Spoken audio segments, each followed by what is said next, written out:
Hi ಎಲ್ರಿಗೂ ನಮಸ್ಕಾರ. ನೀವು ನೋಡ್ತಾ ಇದ್ದೀರಾ ನ್ಯೂಸ್ ಹಂಟ್ ಕರ್ನಾಟಕ. ನಾನು ನಿಮ್ಮ ಮಂಜುಗೌಡ.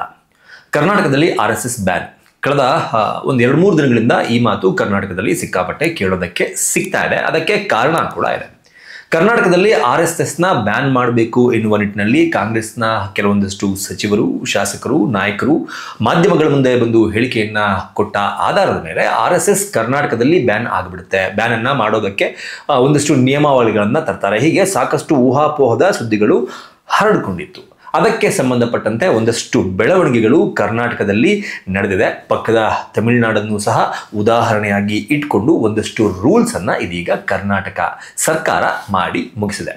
ಅಷ್ಟಕ್ಕೂ RSS ಬ್ಯಾನ್ ಎನ್ನುವ ಈ ಒಂದು ಕೂಗು ಆರಂಭ ಆಗಿದ್ದು ಎಲ್ಲಿಂದ ಅನ್ನೋದನ್ನ ನಾವು ನೋಡೋದಾದ್ರೆ, ಕರ್ನಾಟಕದ ಸಚಿವರು ಆಗಿರುವಂತಹ ಅಂದ್ರೆ ಪಂಚಾಯತ್ ರಾಜ್ ಹಾಗೂ ಗ್ರಾಮೀಣಾಭಿವೃದ್ಧಿ ಸಚಿವರು ಆಗಿರುವಂತಹ ಪ್ರಿಯಾಂಕ್ ಖರ್ಗೆ ಅವರು ಇದೇ ತಿಂಗಳ 12ನೇ ತಾರೀಕಿನಂದು ಮುಖ್ಯಮಂತ್ರಿ ಸಿದ್ದರಾಮಯ್ಯನವರಿಗೆ ಒಂದು ಪತ್ರವನ್ನು ಬರೀತಾರೆ. ಈ ಪತ್ರ ಸೋಷಿಯಲ್ ಮೀಡಿಯಾದಲ್ಲಿ ಸಿಕ್ಕಾಪಟ್ಟೆ ವೈರಲ್ ಆಗುತ್ತೆ.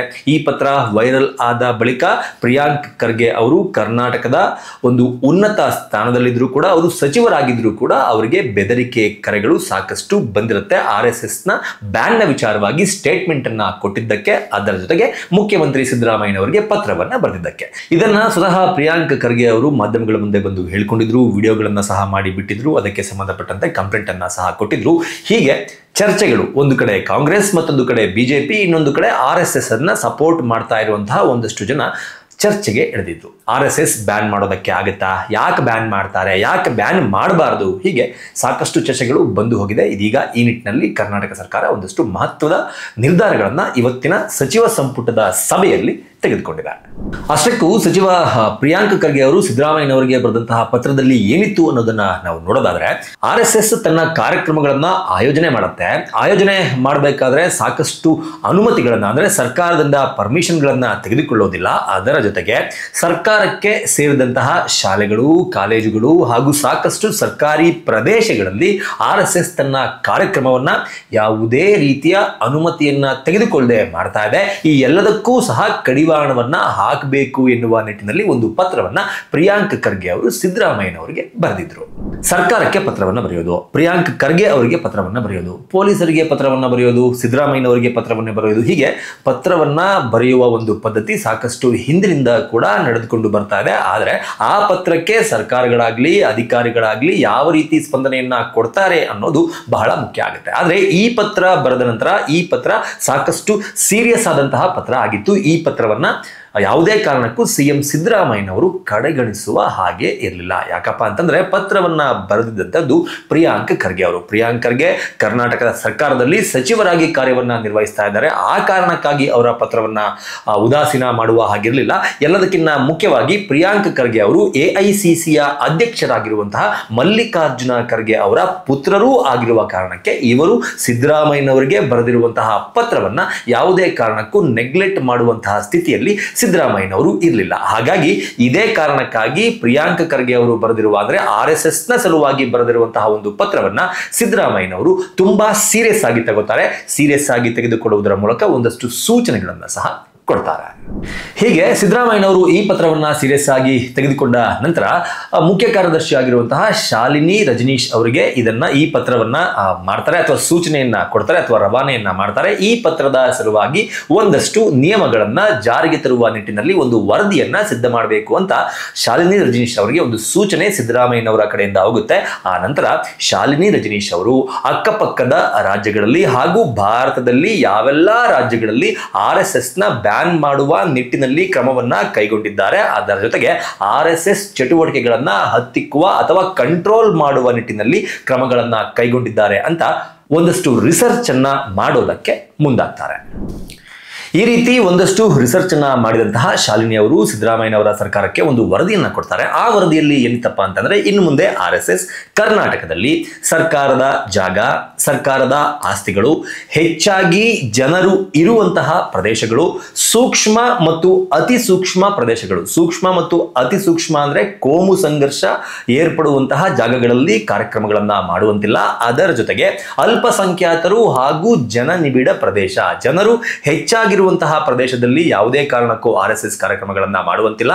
ಅದರ ಜೊತೆಗೆ ಅಲ್ಪಸಂಖ್ಯಾತರು ಇರುವ ಜಾಗದಲ್ಲಿ ಅಂದ್ರೆ ಮುಸಲ್ಮಾನರು, ಕ್ರಿಶ್ಚಿಯನ್ನರು, ಸಿಖ್ಖರು, ಬೌದ್ಧರು, ಜೈನರು, ಪಾರ್ಸಿಗಳು ಹೀಗೆ ಅಲ್ಪಸಂಖ್ಯಾತರು ಇರುವಂತಹ ಜಾಗಗಳಲ್ಲಿ RSSನ ಯಾವುದೇ ಕಾರ್ಯಕ್ರಮಕ್ಕೂ ಕೂಡ ನಾವು ಅನುಮತಿಯನ್ನ ಕೊಡಬಾರದು ಅಥವಾ RSS ಅಂತಹ ಜಾಗಗಳಲ್ಲಿ ಕಾರ್ಯಕ್ರಮಗಳನ್ನ ಮಾಡುವ ನಿಟ್ಟಿನಲ್ಲಿ ಅದಕ್ಕೆ ಒಂದು ಕಡಿವಾಣವನ್ನ ನಾವು ಹಾಕಬಹುದು ಎನ್ನುವ ಒಂದು ವರದಿಯನ್ನ ಶಾಲಿನಿ ಅವರು ಸಿದ್ದರಾಮಯ್ಯನವರ ಸರ್ಕಾರಕ್ಕೆ ವರದಿಯ ಮುಖಾಂತರ ಕೊಡ್ತಾರೆ.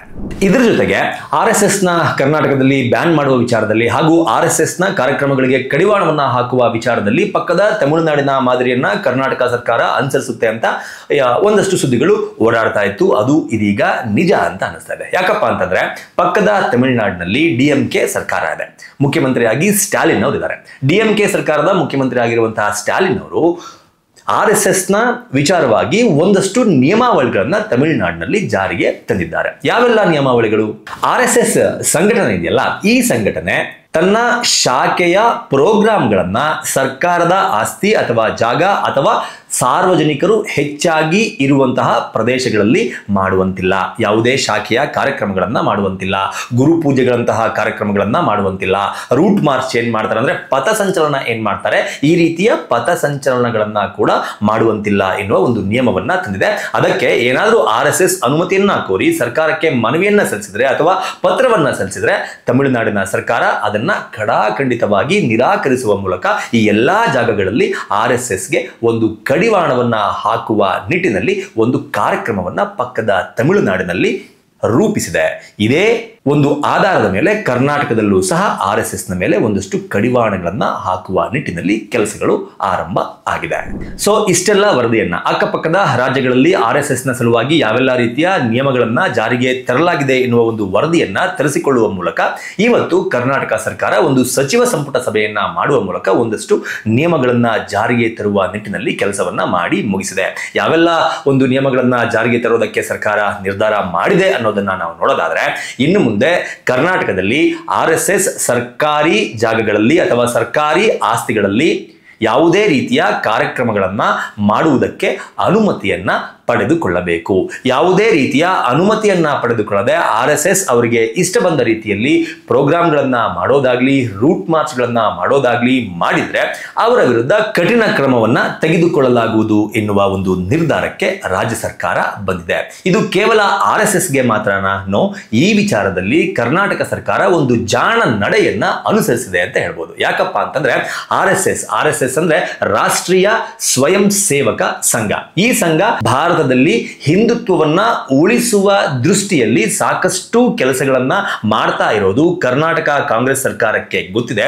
ಇದೇ ಕಾರಣಕ್ಕಾಗಿಯೇ ಮೋಸ್ಟ್ಲಿ RSS ಒಂದಕ್ಕೆ ಮಾತ್ರ ನಾವು ಈ ರೀತಿಯ ಕಾರ್ಯಕ್ರಮಕ್ಕೆ ಅನುಮತಿಯನ್ನ ಕೊಡೋದಕ್ಕೆ ಅಥವಾ ನಿಯಮಾವಳಿಗಳನ್ನ ರೂಪಿಸೋಕೆ ಹೋದ್ರೆ ಮುಂದಿನ ದಿನಗಳಲ್ಲಿ ಅದು ನಮಗೆ ರಿವರ್ಸ್ ಆಗ್ಬೋದು ಅನ್ನೋದನ್ನ ಅರಿತೇನೆ ಈ ಒಂದು ನಿಯಮ ಸರ್ಕಾರಿ ಜಾಗಗಳಲ್ಲಿ ಯಾವುದೇ ರೀತಿಯ ಖಾಸಗಿ ಸಂಘಟನೆಗಳು, not only RSS, not only Hindu ಸಂಘಟನೆ, ಅದು ಕ್ರಿಶ್ಚಿಯನ್ ಆದ್ರೂ ಆಗಿರ್ಬೋದು, ಮುಸ್ಲಿಂ ಆದ್ರೂ ಆಗಿರ್ಬೋದು, ಬುದ್ಧ, ಸಿಖ್, ಪಾರ್ಸಿ ಹೀಗೆ ಯಾವುದೇ ಧರ್ಮಕ್ಕೆ ಸೇರಿದ ಖಾಸಗಿ ಸಂಘಟನೆಗಳು ಇನ್ನು ಮುಂದೆ ಕಾರ್ಯಕ್ರಮಗಳನ್ನ ಮಾಡಬೇಕು ಅಂತಂದ್ರೆ, ಸರ್ಕಾರದ ಜಾಗದಲ್ಲಿ ಕಾರ್ಯಕ್ರಮಗಳನ್ನ ಮಾಡಬೇಕು ಅಂತಂದ್ರೆ, ಸಾರ್ವಜನಿಕ ಜಾಗದಲ್ಲಿ ಕಾರ್ಯಕ್ರಮಗಳನ್ನ ಮಾಡಬೇಕು ಅಂತಂದ್ರೆ ಅನುಮತಿಯನ್ನ ಪಡೆದುಕೊಳ್ಳಲೇಬೇಕು ಎನ್ನುವ ಒಂದು ಹೊಸ ನಿಯಮವನ್ನ ಕರ್ನಾಟಕ ರಾಜ್ಯದಲ್ಲಿ ಸಚಿವ ಸಂಪುಟದ ಅನುಮೋದನೆಯ ಜೊತೆಗೆ ಕಾರ್ಯರೂಪಕ್ಕೆ ತರಲಾಗಿದೆ.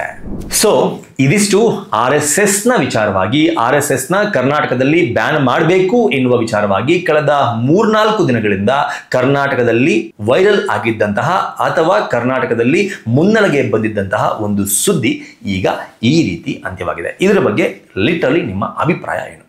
RSS ಸಂಘಟನೆ ನಿಜವಾಗಿಯೂ ದೇಶದ್ರೋಹಿ ಸಂಘಟನೆನಾ? RSS ಸಂಘಟನೆ ನಿಜವಾಗಿಯೂ ದೇಶಕ್ಕೆ ಮಾರಕವಾಗಿದ್ಯಾ?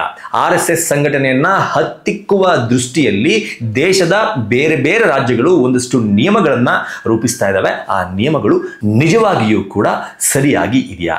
ನಿಮ್ಮ ಅಭಿಪ್ರಾಯಗಳನ್ನ ಕಮೆಂಟ್ ಬಾಕ್ಸ್ ಮೂಲಕ ತಿಳಿಸಿ ಅಂತ ಕೇಳ್ಕೊತಾ ಈ ವಿಡಿಯೋನ ಮುಗಿಸ್ತಾ ಇದ್ದೀನಿ. ನಮಸ್ಕಾರ.